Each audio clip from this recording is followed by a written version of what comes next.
Bonjour et bienvenue. Aujourd'hui, on se penche sur un événement marquant, l'ouragan Mélissa.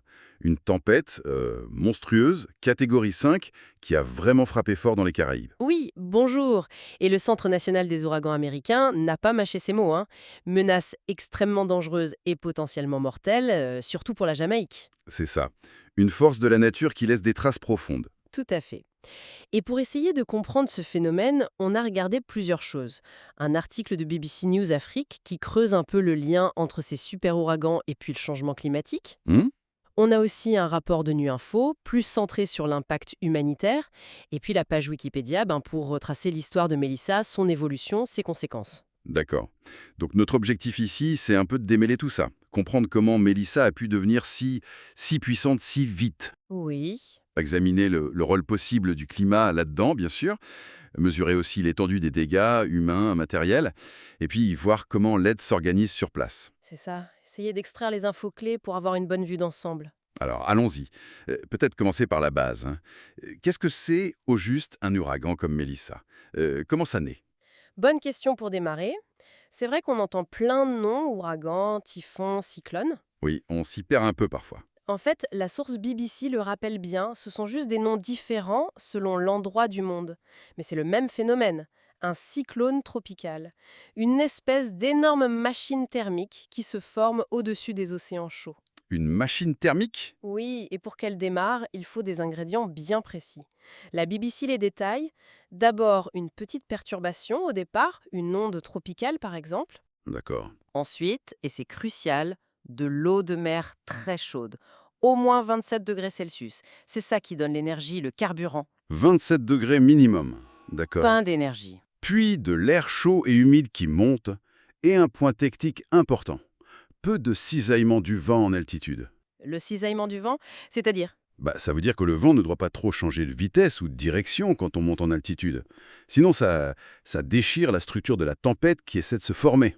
Ah, d'accord, ça empêche l'organisation. Voilà. Et enfin, il faut la rotation de la Terre, l'effet Coriolis, pour que ça commence à tourner en spirale. D'accord.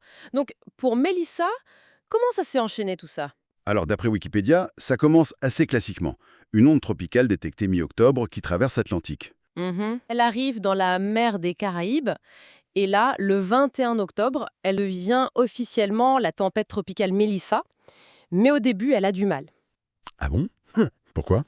Justement à cause de ce cisaillement du vent dont on parlait, il était assez fort au début, ça la freinait, elle peinait à s'organiser. Et puis?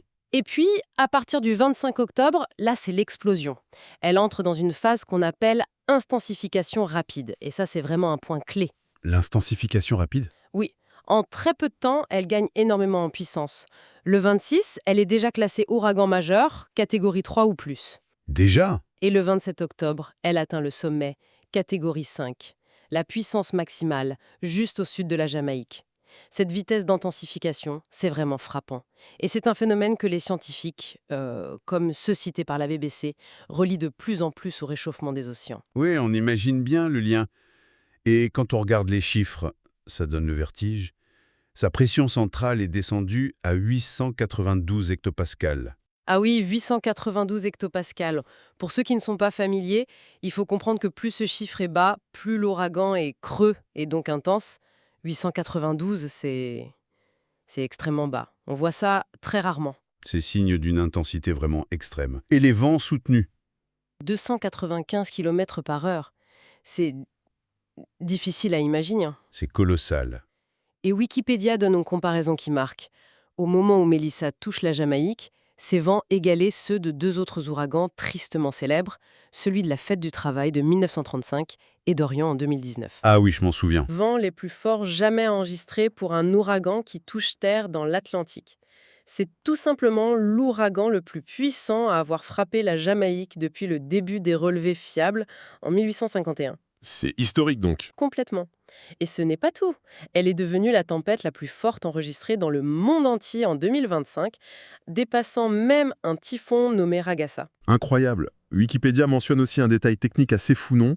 Une rafale mesurée... Ah oui, une mesure faite par une catasonde, c'est un instrument qu'on largue depuis un avion chasseur d'ouragans. Elle aurait enregistré une rafale à 406 km/h à 200 mètres d'altitude. 406 km/h. C'est inimaginable comme force. On peine à se le représenter. Il y a aussi une autre particularité technique que Wikipédia note. Mélissa n'a pas connu de cycle de remplacement du mur de l'œil. Qu'est-ce que c'est que ça? C'est un processus naturel qui arrive parfois dans les ouragans très intenses. L'œil se contracte, un nouveau mur d'œil se forme autour, et pendant ce temps-là, l'intensité baisse un peu, temporairement. C'est comme un petit frein. D'accord. Le fait que Mélissa n'ait pas eu ce cycle, ça a pu l'aider à maintenir son intensité maximale plus longtemps, juste avant de frapper la Jamaïque. Ça explique en partie cette puissance démesurée qui a duré. Bon, ça nous amène directement à la question qui fâche un peu. Quel est le lien avec le changement climatique? Qu'est-ce que nos sources nous disent là-dessus? C'est la grande question, effectivement. L'article de la BBC, qui s'appuie pas mal sur les rapports du GIEC, apporte des éléments importants. Bon, premier point, et c'est peut-être contre-intuitif. Le changement climatique ne semble pas augmenter le nombre total de cyclones tropicaux dans le monde. Ah bon? On a l'impression qu'il y en a de plus en plus pourtant. C'est une idée assez répandue, mais les données globales ne montrent pas ça. Il pourrait même y en avoir un tout petit peu moins. Par contre, Par contre, ce qui change, et c'est là que c'est inquiétant, c'est l'intensité des tempêtes qui se forment. Le GIEC considère comme probable qu'une plus grande proportion de cyclones ait atteint les catégories les plus fortes, 3, 4, 5, ces 40 dernières années. Mélissa en est un exemple extrême, bien sûr. d'accord. Donc pas forcément plus nombreux, mais potentiellement plus costauds.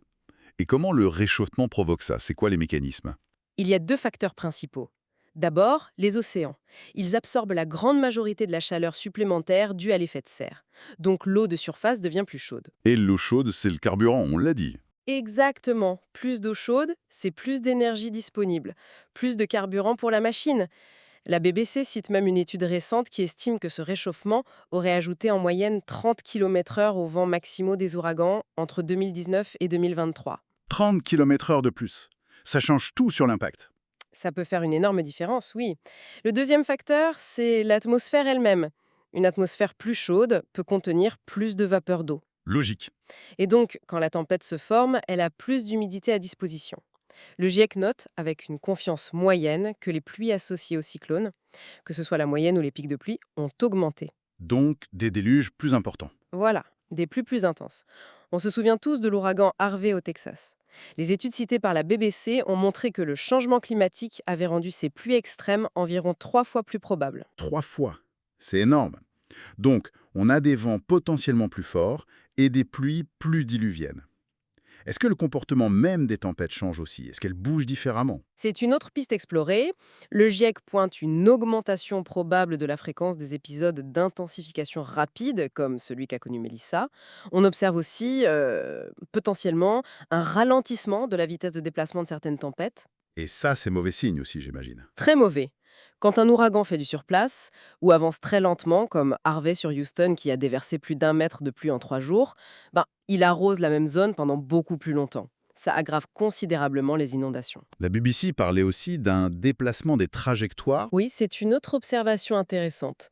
Dans certaines régions du monde, comme le Pacifique Nord-Ouest, on constate que l'endroit où les cyclones atteignent leur intensité maximale a tendance à se décaler un peu vers les pôles.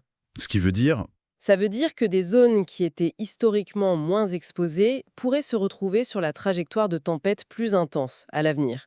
C'est une tendance à surveiller de près, évidemment. et tout ça sans oublier un facteur aggravant, la montée du niveau de la mer. Ah oui, absolument. Avec la fonte des glaces et puis l'expansion thermique de l'eau qui se réchauffe, le niveau moyen des océans monte. C'est un fait. Et donc, Et donc, quand un ouragan arrive, avec son onde de tempête, ce mur d'eau qu'il pousse devant lui, cette onde déferle sur un niveau de base qui est déjà plus haut qu'avant. Résultat, les inondations côtières sont pires, elles pénètrent plus loin à l'intérieur des terres. La BBC rappelle l'exemple de Katrina en 2005. On estime que les inondations auraient été 15 à 60% moins hautes si le climat avait été celui de 1900. c'est énorme comme différence. Quelle est la certitude des scientifiques sur tous ces liens, au final? Alors, la confiance scientifique est jugée forte, voire très forte, sur le fait que l'activité humaine a contribué à augmenter les pluies des cyclones. Pour l'augmentation de l'intensité maximale des vents, la confiance est qualifiée de moyenne. Il y a encore des incertitudes sur l'ampleur exacte. D'accord. Et pour l'avenir, des projections? Pour l'avenir, le GIEC considère comme très probable que l'intensité des cyclones vent et pluie continue d'augmenter avec le réchauffement global. Même si leur nombre total n'augmente pas, on devrait voir une plus grande proportion de monstres comme Mélissa, des catégories 4 et 5. Hmm.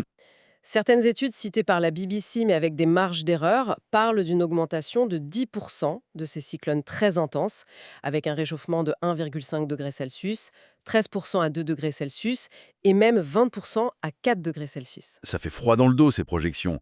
Et ça rend le récit de Mélissa encore plus poignant. Justement, revenons à son parcours. Après avoir dévasté la Jamaïque en catégorie 5, qu'est-ce qui s'est passé? Où est-elle allée? Alors, après la Jamaïque le 28 octobre, Mélissa a continué sa route vers le nord-ouest. D'après Wikipédia, elle a touché le sud-est de Cuba le lendemain, mais en s'étant un peu affaiblie, catégorie 3. Catégorie 3 quand même? Oui, ça reste très puissant. Ensuite, elle a traversé les Bahamas et les îles Turques et Caïques, là, en catégorie 2. Puis elle est passée à l'ouest des Bermudes, en continuant de perdre de la force, catégorie 1, avant de devenir une tempête post-tropicale près de Terre-Neuve et de se dissiper début novembre. Un parcours qui a semé la destruction sur son passage, j'imagine. Plutôt que de faire une liste pays par pays, est-ce qu'on peut peut-être dégager des grands types d'impacts qu'on a vus dans la région? Oui, tout à fait. Le schéma est malheureusement assez similaire dans beaucoup d'endroits touchés. D'abord, il y a l'impact sur les infrastructures vitales. C'est-à-dire? Les routes coupées par des glissements de terrain, des arbres tombés, des débris, rendant l'accès très difficile, les réseaux électriques et de communication complètement hors service, parfois pendant des jours ou des semaines. L'isolement, en fait. Tout dans les zones touchées par le cœur de l'ouragan, on voit des images de toits arrachés, de maisons en bois pulvérisées. C'est dévastateur pour les gens. Et l'économie locale? Très touchée aussi. L'agriculture, souvent vitale dans ces îles, est mise à mal par les vents et surtout les inondations massives des terres. Le tourisme, autre secteur clé, est évidemment paralysé. La Jamaïque, frappée par la catégorie 5, a dû concentrer le pire de ses impacts. Oui, clairement.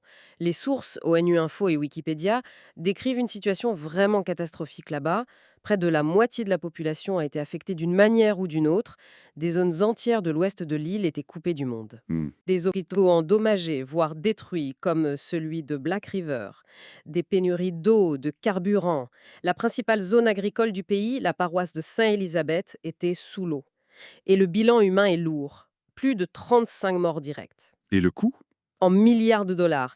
Les estimations varient un peu, mais c'est un coût économique terrible pour le pays. Haïti aussi a été mentionné comme très touché, alors que le pays est déjà si fragile. Effectivement, la côte sud d'Haïti a été frappée durement, alors que, comme vous dites, le contexte était déjà extrêmement difficile. ONU Info et Wikipédia parlent de plus d'1 million de personnes touchées. C'est énorme. Des milliers de personnes déplacées, des maisons emportées, des terres agricoles dévastées, et le bilan humain est particulièrement tragique. Plus de 40 morts recensés, dont beaucoup d'enfants, souvent victimes de crues soudaines de rivières. C'est terrible. Et Cuba, touché par une catégorie 3, Cuba a aussi subi des dégâts très importants dans le sud-est, malgré des évacuations massives avant l'arrivée de l'ouragan. Plus de 700 000 personnes évacuées, c'est considérable. ah oui, Wikipédia rapporte près d'1 million de maisons endommagées ou détruites, en particulier dans les provinces de Guantanamo, Holguín et Santiago de Cuba. Cette dernière ville a été frappée par de grosses inondations. Heureusement, le bilan humain direct semble être resté limité à 2 décès, sans doute grâce à ces mesures préventives. et les autres îles sur la trajectoire, comme les Bahamas, les Turques et Caïques, elles n'ont pas été épargnées non plus? Non, même si l'intensité de Mélissa était moindre en passant sur elle, catégorie 2, les dégâts ont été considérables par endroits. Des vents forts, des arbres et poteaux électriques abattus, des toitures arrachées. Hmm. Des coupures de courant généralisées sur certaines îles et surtout des inondations importantes, notamment sur Long Island, aux Bahamas, où l'aéroport a été inondé, la centrale électrique endommagée. Même la République dominicaine, touchée seulement par les bandes de pluie externes, a connu des inondations, des glissements de terrain et 4 décès. Et les Bermudes, plus loin. Elles ont aussi ressenti les effets avec des rafales de vent assez fortes et des dizaines de milliers de foyers sans électricité, mais les dégâts structurels semblent avoir été plus limités. Au final, quand on additionne tout ça, le bilan est vraiment lourd. Wikipédia parlait début novembre d'au moins 84 morts directes confirmées dans toute la région. Oui, et plus de 140 blessés et encore 14 disparus à ce moment-là, sans parler des dégâts matériels et économiques qui sont colossaux et qui mettront du temps à être chiffrés précisément. Face à un tel désastre, comment s'organise la réponse humanitaire? Ça doit être un défi immense.